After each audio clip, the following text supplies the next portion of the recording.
We're at 45 White Oak today, and we've talked a lot about how we're building this home and the construction behind it. But today I'm with Vincent, the architect, and we're going to talk about all of the considerations that went into the architecture and the design. We're going to walk you through the entire space and really talk about the specific details that make this home unique.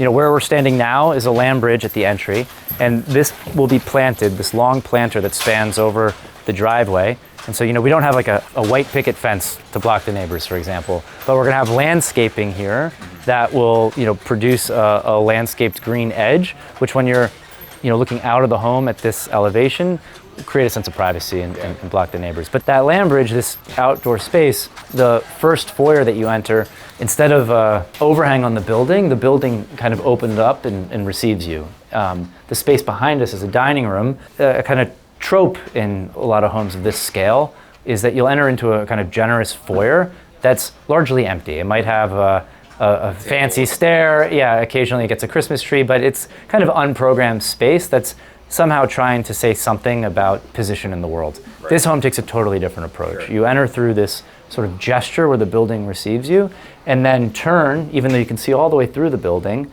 turn into the foyer. So you enter the home into the corner of the plan.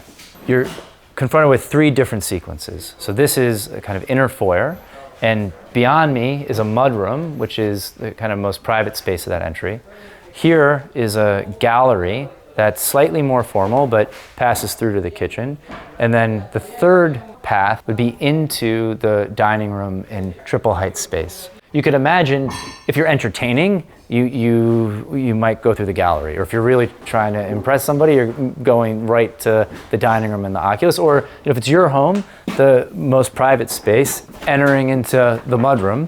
So there's a powder room, there's a place for keys and charging odds and ends. This will be millwork for coat closets, long bench along the window. And you have this really nice vista when that land bridge is planted, you're gonna be looking out into that landscape. You don't see the street at all. It blocks all of the traffic driving by, and when it is planted, you'll actually soften the view into, you know, the neighboring home. The pantry, and beyond, you enter into the kitchen. So the sequence that we entered the home here, this is the kind of most informal path into the home, and you have a lot of continuity into this space with the large island and the breakfast dining beyond. And one of the nice effects, the building itself creates a kind of screening. So our landscape hasn't come in here yet, but we didn't add porches to the building. What we did was we took the general proportion and the way we made spaces of rooms, continued that outside, but just didn't infill it with glass. But it creates a real sense of continuity and seamlessness as you move throughout the different functions of the home.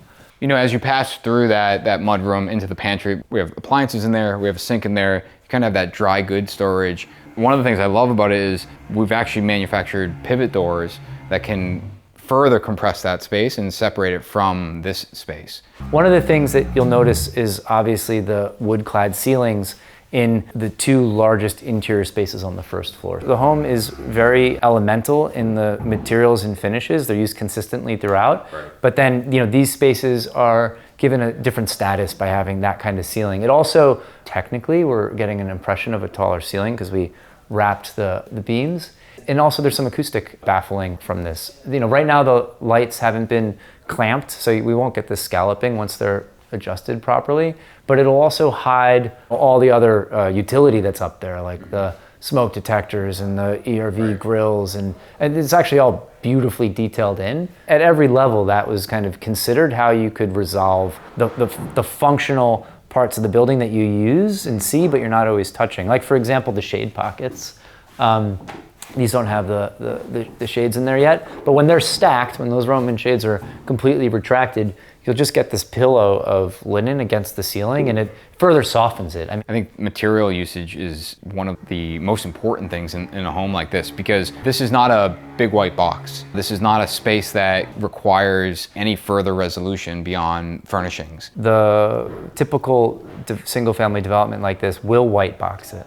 And so it will sort of position the minimum viable product as though it were luxury. But this is an inversion of that. This is saying, no, we know enough about complexity of different ways of living that we can account for it in a plan, and it can be comfortable from day one. And as a result, all that effort that would have gone into something that was going to be tossed away is going into something that's permanent. There's a permanence here that, I mean, this is a generational building. This is a building that will outlast several generations. So just from a layout perspective, kitchen, we have the entire island actually gets fabricated out of the Vermont stone. Yep. Which is amazing. The millwork, the faces of the millwork is all manufactured out of the stone. We're custom building this. It's a Gaggenau appliance spec. A lot went into how this kitchen would function. It's beautiful. Preparing meals is one of the most basic domestic functions. Getting the kitchen engineering dialed in and correct is relatively straightforward. But then to also make that a space that really is a kind of heart of a home and is a place where these are the most intimate parts of familial life that the architecture is considering. It's not trying to mirror something out of a trend or a style. It's trying to create a place for gathering and being together. I do want to mention the pavilion space. We talked about it briefly, but that is an outdoor kitchen. Yeah. And we've set that up where, we have actually the same marble out there for the countertops, beautiful stainless hardware, and then the deck actually is flush with our interior space. And those are all kind of the moves to connect that indoor-outdoor. Oh yeah, and it feels like it's part of the kitchen. I mean, it's not a space that you close up and ignore for the winter. It stays part of the space that you enjoy and experience even while you're indoors. So this space, had we not gone through the mudroom and pantry, is a gallery. And so there's real estate for an art wall, and then the millwork here is a really interesting piece that on one side is more display.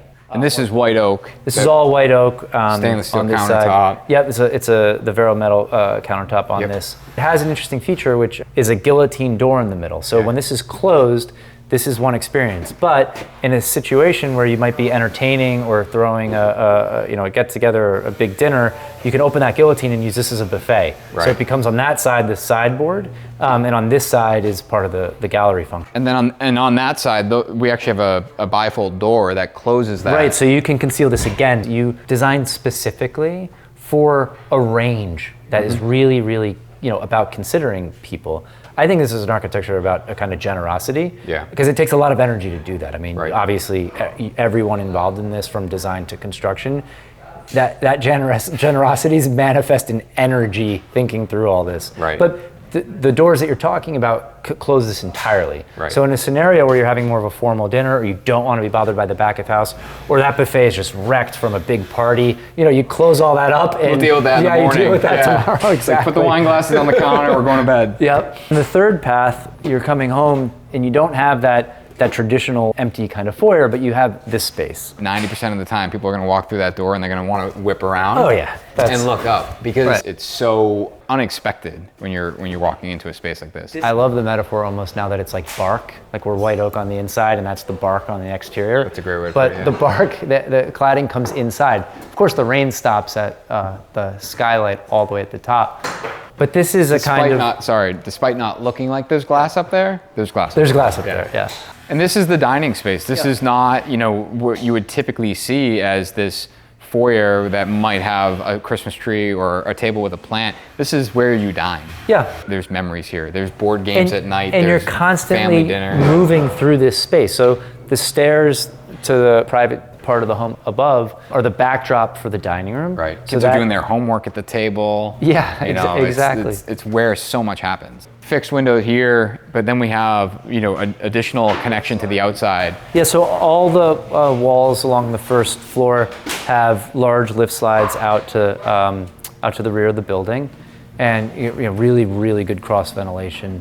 You could open this up entirely. And our landscape in the backyard will be just one step to, essentially a stone base around the home, but then just lawn. Yeah, this is rough grade, so it'll Right. be an easy transition to walk outside. Super nice, you step right out to the backyard, but I mean, you can imagine when the lawnmower's not going, leaving this open in a day like today where it's 68 degrees outside. Yeah. So the living room is that other big space that we saw from the ceiling with the white oak. Again, very similar detail. We had custom monopoints made, and this room has, I think, 17 of them. So you have great lighting with obviously the recess lighting, but then you have these custom made monopoints that allow you to kind of adapt the space. And we think about the furniture layout, how that can adapt over time, and part of the thought here also, the lights are obviously on, but there's so much natural light and a lot of it is diffuse.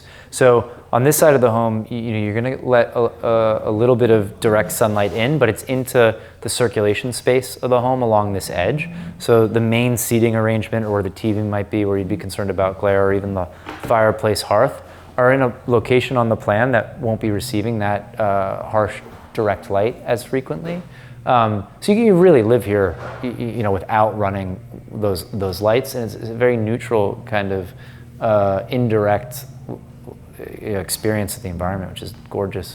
The fireplace was something that we kind of reconsidered in the design. What started as a wood-burning, very traditional-looking wood stove ultimately ended up this architectural, I'm just going to say masterpiece in a lot of sense, that it is essentially a indoor, what I call fire pit, with this chimney hood that floats.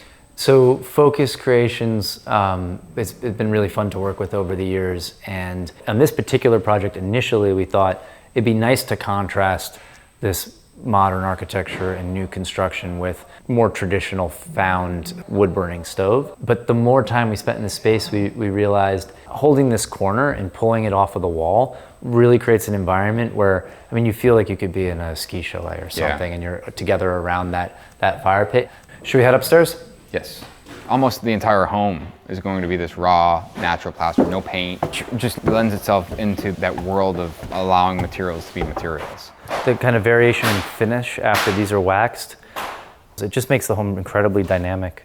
Primary. We have essentially the second floor set up. We have 4 bedrooms and 3 bathrooms, and then this is the primary suite. Yeah, so entering the primary, you have a gallery, some room for a side table.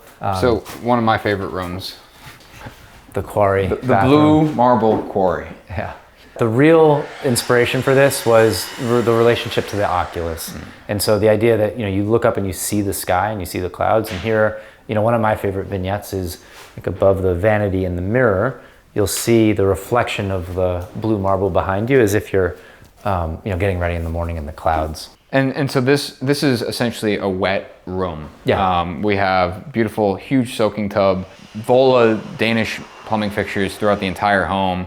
This is kind of we're starting to introduce them here. I'm standing in the shower, which I think one of the things I love is our fabricator was actually able to do this with a solid piece of stone. No grout, very subtle. And then we'll have this glass panel here that essentially creates that shower component. Yeah, we've never gotten an RFI like this on a project where we had designed this actually as multiple pieces to pitch to the drain. And the RFI was, do you mind if we laminate 2 pieces together and CNC mill the pitch into it so you have no seams? Approved. Approved instantly.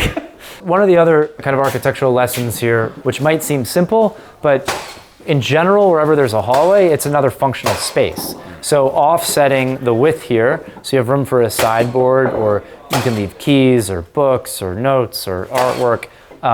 The hallways aren't unconsidered real estate. Yeah. So there's one of the main closet areas is here where the scaffolding is set up, and beyond is the primary suite. So here you can really see that effect of the kind of full height geometry from the first floor being reflected in the architectural detailing here. The structure of it is so substantial looking. It starts to play on that pavilion look. Yeah. You have these really anchoring corners, and again, you have these vertical moments. The plastic is up for the plaster work, but you feel like you're in a tree house. This is a hospitality inspired environment. So these windows are not small. No, they're massive windows. Incredibly high performing windows as well, but the fact that this glass is almost 6 feet wide and 5 feet tall. People ask about the logic of the proportions for these, and really it's utility. What we said was, how much operability do we actually need, and then let's just have 2 types. So you'll have a tilt turn like this one behind the camera, and that proportion or that size is the same size unit that we used everywhere else. So on this window, for example, you don't need the maintenance or the adjustability of having all that operability. It's just the same unit. Right. And then these are panoramic fixed pieces of glass. Panoramic meaning that the finish on the side, the bottom, and the top actually finish all the way yeah, right so to there's glass. no frame. So this is another great example of how the circulation spaces are all programmed. So on this side of the primary suite, there's another closet bank. You know, her idea perhaps, but generous amount of closet storage. And you're getting that pass-through space too between the closet and the bathroom. People can get ready in different areas. You have kind of variety, seasonal for clothing. And the way the bathroom's configured on this side is the private water closet. Peeling that inspiration from hospitality. Rather than building overly generous sized rooms for the sake of square footage, we've built really intentional sized rooms. You get that real estate back somewhere else where it has a different value. Right. This is one of my favorite spaces. The catwalk that's over that outdoor foyer. You could imagine here a long desk with one or two seats. You could use this as a kind of open office setup, or you could imagine using the junior primary as I do office. wonder if it were me, if I'm sitting at my desk, am I looking this way? Yeah. Or am I looking this way? Oh yeah, I guess you could set it on this side. Part of me thinks I would look this way. I love I want to look at the space. stair, Yeah. the skylight. But I think this is the inspiration. I think and that would make a great Zoom I also background. love the idea of the desk being this whole length, and then just having the drawers along the entire length of it floating. It's a ton of storage. Yeah, I like that. But that's for me. Maybe I'd they're lay out the doing homework drawings up here instead of at the kitchen table. Yeah, you could have like 5 kids doing homework up here. you go. The whole class. So that's the junior primary. And what I think is interesting is the coming off the primary, you have this secondary entrance to the junior primary because that's your main entrance.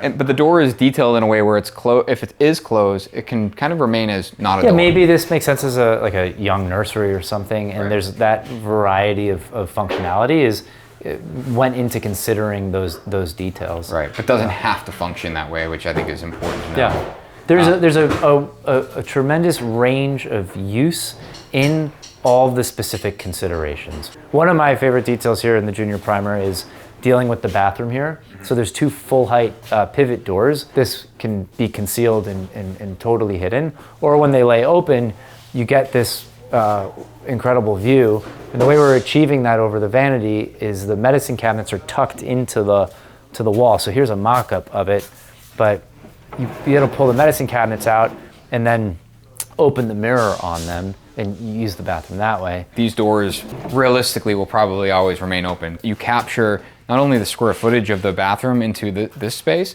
but also the light from that large window. Being able to conceal the mirrors and the medicine cabinets, it feels much more comfortable. It doesn't, it doesn't signal this sort of period in time. Instead, it's like sculpture. I mean, the monolithic vanity out of the stone. You're getting the Privacy of the water closet. Private water closet again, yeah. And same ceilings in here, 12-foot ceilings, all white oak spec.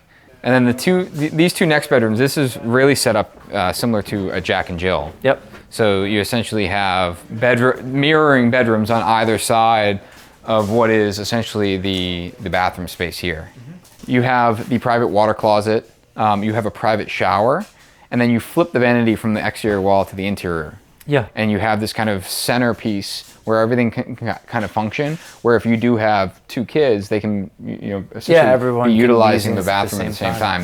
Well, I think one of the nice moves here by having the vanity on this side is if you have siblings on either side of this, you can imagine them leaving the doors open. And it's not the kind of like unconsidered Jack and Jill utility bathroom space that you close off and pretend you never see. It's actually, you could leave it open and there's a kind of social connection between the 2 rooms, which I really like that. Yeah. And you're doing the same move here where you have these full height doors. So again, similar to the other spaces, when you leave these doors open, they don't feel as though it's unresolved. Yeah, the spaces flow together. And you totally have your privacy if you need that, but you also have that connection. So on the other side, this is just the mirror image of essentially that Jack and Jill setup. Again, big windows, beautiful view of the vegetation out there. And then we have essentially the last bedroom here on the very end, which I said earlier is one of my favorite rooms.